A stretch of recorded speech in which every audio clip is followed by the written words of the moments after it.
Halo sahabat Cipikus, perkenalkan nama saya Latri. Saya dari Prodi PPKN Universitas Palangkaraya.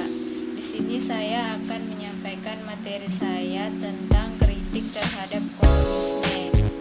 Kritik terhadap komunisme adalah kesamaan terhadap komunisme datang dari golongan komunis dan anti komunis sendiri dunia, dan komunis mengkritik unsur paksaan dan kekerasan pembatasan kebebasan politik seperti menyatakan pendapat dan diabaikannya martabat perorangan untuk kepentingan umum. Kalangan komunis dikenal pola Yugoslavia, bentuk es krim dan dijelas yang secara politis dan ekonomis memiliki penyimpangan jauh dari pola yang pernah digariskan oleh Uniswit.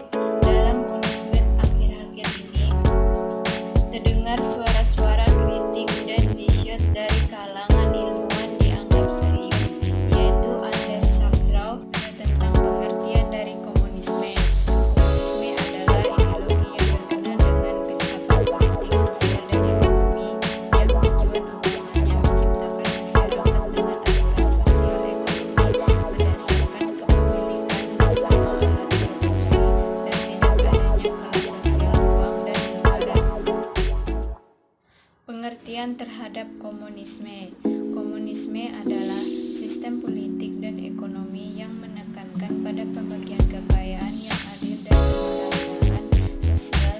Meskipun konsep ini diyakini oleh beberapa orang sebagai cara yang baik untuk mengatasi ketimpangan ekonomi dan sosial, dan kritik terhadap sistem ini. Berikutnya, sistem-sistem komunisme. Yang pertama yaitu komunisme dipandang sebagai sistem yang membatasi hak individu dan kebebasan. Dalam sistem komunis, negara memiliki kendali yang sangat besar atas masyarakat, dan ekonomi ini mengarah pada pembatasan hak individu untuk memiliki properti dan berekspresi, berbicara bebas.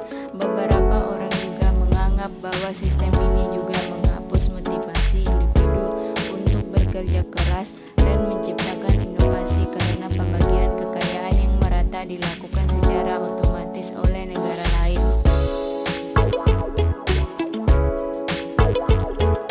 Dan yang kedua, komunisme memiliki catatan buruk dalam hak-hak asasi manusia. Dalam beberapa kasus, negara komunis menggunakan kekuasaan mereka untuk mengekang hak-hak rakyat dan mengejar oposisi politik. Negara-negara komunis seperti Uniswit dan Cina dikenal memiliki catatan buruk dalam hak asasi manusia dan kebebasan berbicara.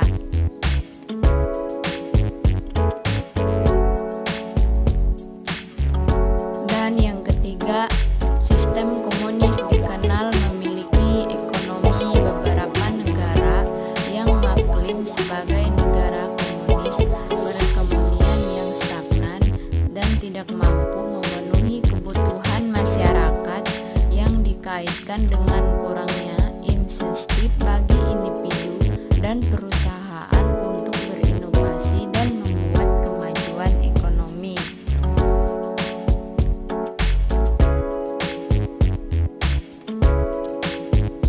Dan yang terakhirnya, komunisme dipandang sebagai sistem yang tidak demokratis. Dalam sistem ini juga memegang kekuasaan yang membuat keputusan untuk masyarakat ini membatasi partisipasi politik dan hak suara rakyat, dan mengarah pada pemerintahan yang tidak demokratis dan tidak bersahabat dengan kebebasan secara keseluruhan.